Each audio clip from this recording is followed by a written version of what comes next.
Vamos a escuchar al profesor, Fran Bedoya.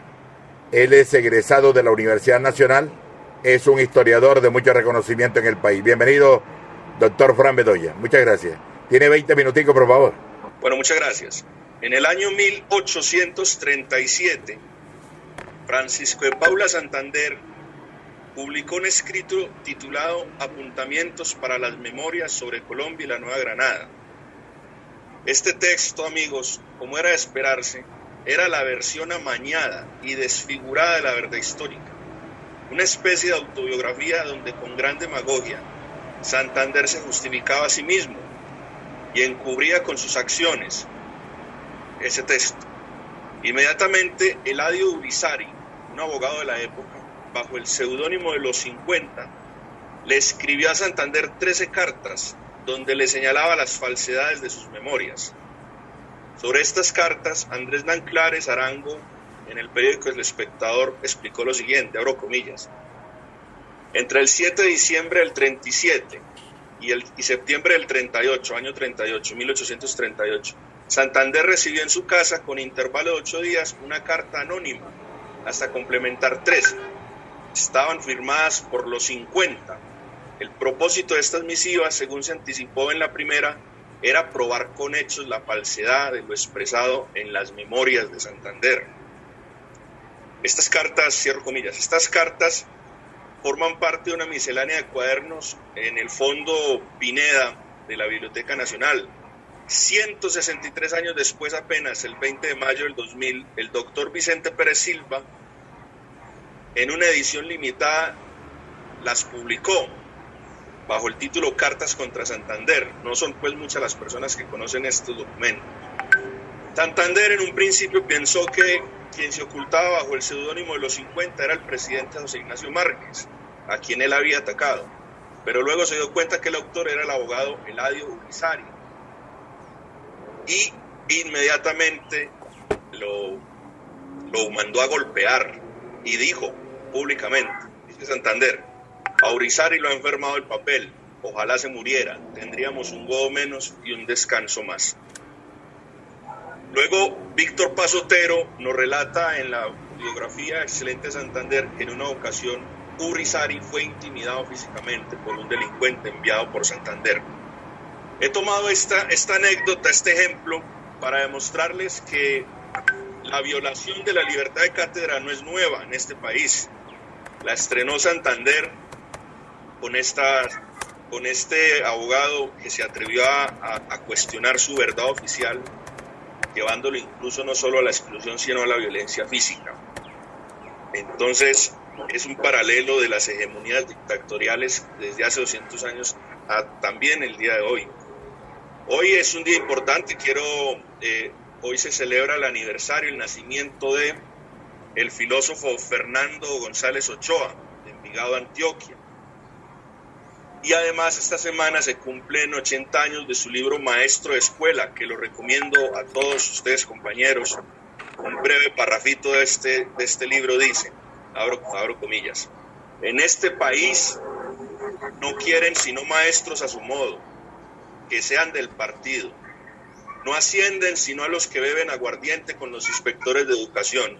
José Vicente tuvo que gastar 80 pesos en aguardiente de caña para ellos, para que desistieran de mandarle el... Estoy en una reunión, luego te llamo. Cierro comillas. Ese es el libro de Fernando González, maestro de escuela, que cumple 80 años. Invito a que lo conozcan. Bueno, en nuestro ordenamiento jurídico contamos con una sentencia de la Corte, la número 588-98, sobre la libertad de cátedra. Y en el primer párrafo tenemos la definición de la libertad de cátedra y las libertades que tenemos como docentes en este país. Voy a permitirme citar solo el primer párrafo. Dice: la Corte Constitucional ha señalado que la libertad de cátedra es un derecho del cual es titular el profesor o docente, con independencia del ciclo o nivel de estudios en los que desempeñe su magisterio. Es evidente que tratándose de materias o de áreas en las que la investigación científica que adelanta el profesor adquiere relieve más destacado. Este derecho puede desplegar su máxima virtualidad. Lo anterior, sin embargo, no obsta para que en el campo general de la enseñanza también el derecho en mención garantice la autonomía e independencia del docente. La función que cumple el profesor requiere que éste pueda, en principio, en relación con la materia de la que es responsable, manifestar las ideas y convicciones que según su criterio profesional considere pertinente e indispensables, lo que incluye la determinación del método que juzgue más apropiado para impartir sus enseñanzas. De otro lado, el núcleo esencial de la libertad de cátedra, junto a las facultades que se acaba de describir, incorpora un poder legítimo de resistencia que consiste en oponerse a recibir instrucciones o mandatos para imprimirle a su actuación como docente orientación ideológica. Les recuerdo que esta es una definición maravillosa de la sentencia T-588-98 sobre la libertad de cátedra en Colombia. Ahora, ¿cuál es el problema? Que en el ámbito legislativo tenemos expresado y reglamentado la libertad de cátedra, pero la realidad es otra cosa. Por ejemplo, no es lo mismo ser profesor en un colegio privado religioso que ser profesor en un colegio público. Voy a permitir dar un ejemplo personal. Yo fui profesor muy joven en el San Ignacio de Loyola de Medellín, de los jesuitas. En una ocasión, el rector cura, supervisando a los profesores, decidió entrar a mi clase y se sentó ahí al final. Y ese día di una clase, me di una muy buena clase de la Segunda Guerra Mundial. Cuando terminé la clase salió el rector y me dijo: profesor Fran, aprendí mucho de la Segunda Guerra Mundial, pero no veo en su clase nada de la espiritualidad ignaciana. Y yo le contesté al rector: rector, lo que pasa es que en esa guerra no participó San Ignacio de Loyola.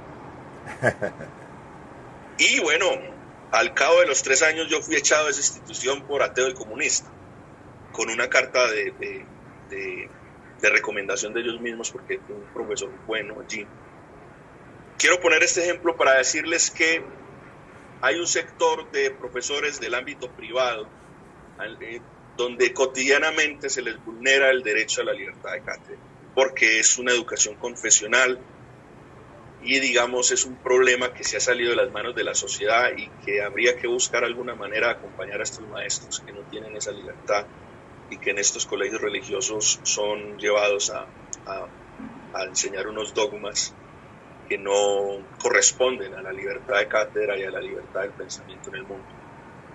Pero por otra parte, en los colegios públicos hay otro tipo de crisis que, permítame dar un rodeo, antes de que a usted le vulneren la libertad de cátedra, lo que están es degradando, debilitando la misma enseñanza y la misma vida de los profesores. Recuerden ustedes que el mundo en la última década del pasado siglo XX cambió cuando se derrumbó la Unión Soviética y se impuso el neoliberalismo, el consenso de Washington.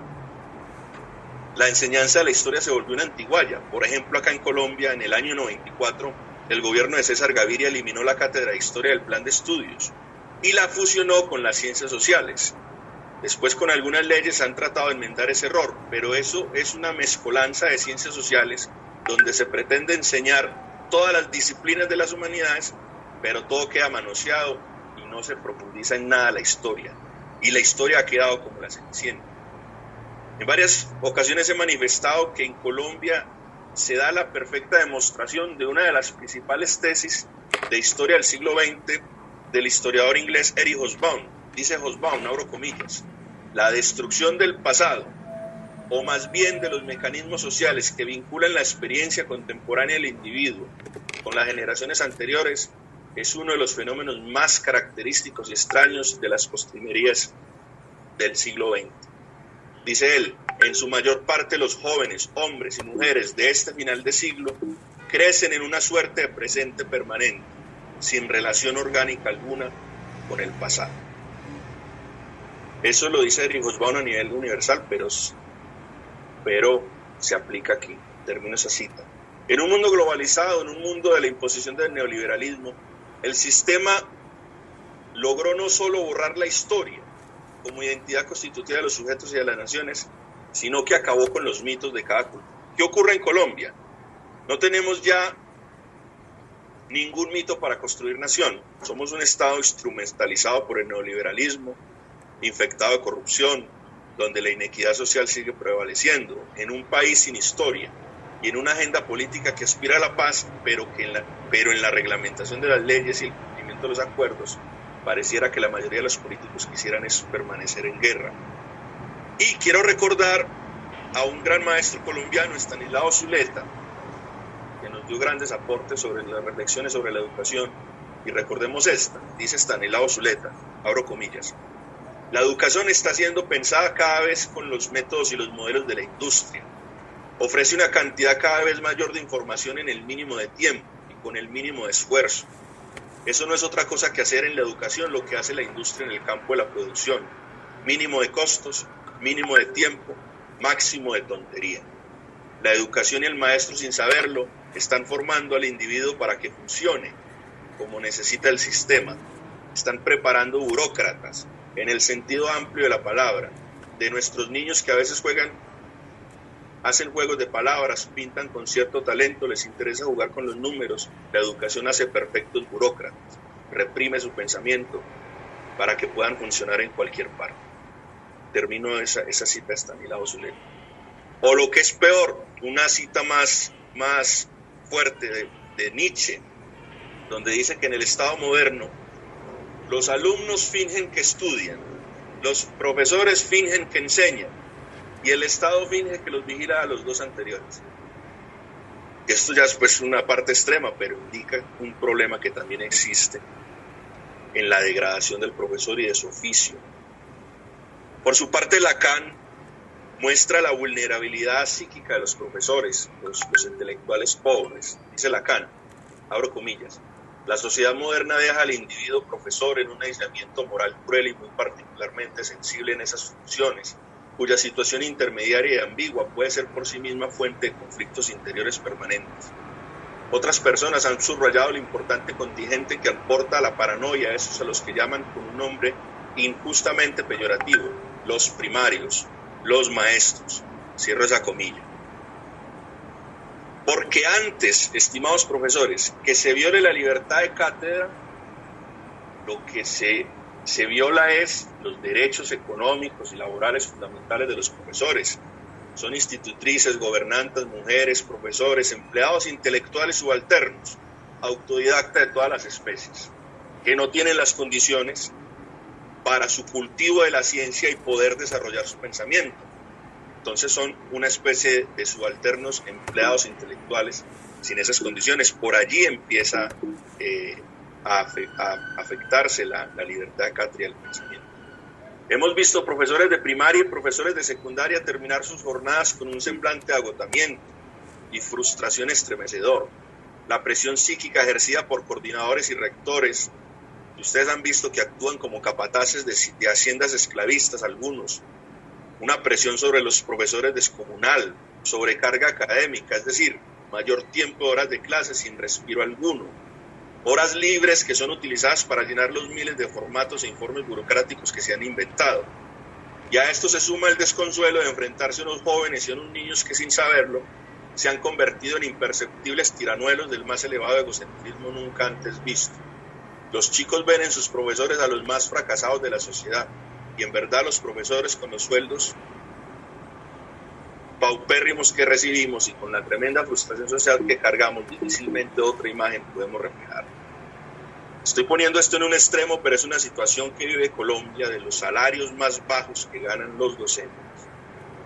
De todas las profesiones, los docentes son los que tenemos mayor presión psíquica y menor salario decente. Ahora, ¿quién evalúa a los docentes? ¿Quién es el que dice si un profesor está haciendo las cosas bien o no? En todo gobierno de tipo hegemónico dictatorial como el actual, siempre el profesor será perseguido. por todos estos poderes. ¿Y quién nos va a dar a nosotros la autoridad? ¿Quién evalúa a los docentes? No es ni siquiera los coordinadores ni los rectores, mucho menos la perversión de que un profesor lo evalúan sus alumnos. Ahí dejo ese debate. A los profesores los deben evaluar sus pares, sus colegas, el equipo de profesores, la comunidad académica. Son mis colegas profesores, son la comunidad científica quien autoriza al profesor en su cátedra. Porque como lo decía el ponente anterior, no es que el profesor tiene libertad de cátedra para enseñar su dogma privado o lo que a él se le antoja. No. ¿Cuál es el deber de un profesor? Ser el mejor profesor del mundo, siempre. Ojalá cada profesor, cada vez que esté frente a unos muchachos, yo voy a ser el mejor profesor del mundo. Y eso solo se logrará si cultiva constantemente la ciencia a la cual pertenece, si está integrado a la comunidad académica a la cual pertenece. Y ese cultivo de la ciencia lo va a autorizar a él en el aula de clase. Solo el cultivo de la ciencia lo autoriza a él a decir su cátedra. Por eso la lucha, sí, claro, la lucha es por la defensa de los derechos laborales, pero antes que esa lucha colectiva necesaria de los derechos laborales, los profesores y sobre todo los de ciencias sociales tenemos que volver a reclamar que tengamos las condiciones y el tiempo para actualizar nuestra ciencia. Un profesor que lleva 50 años enseñando lo mismo le está haciendo daño a sus niños, al país. Pero eso requiere unas condiciones, tener un horario de enseñanza, un horario de investigación verdadera y un horario de descanso. Pero con la presión psíquica que se está ejerciendo a los profesores no les queda tiempo para actualizarse en la ciencia.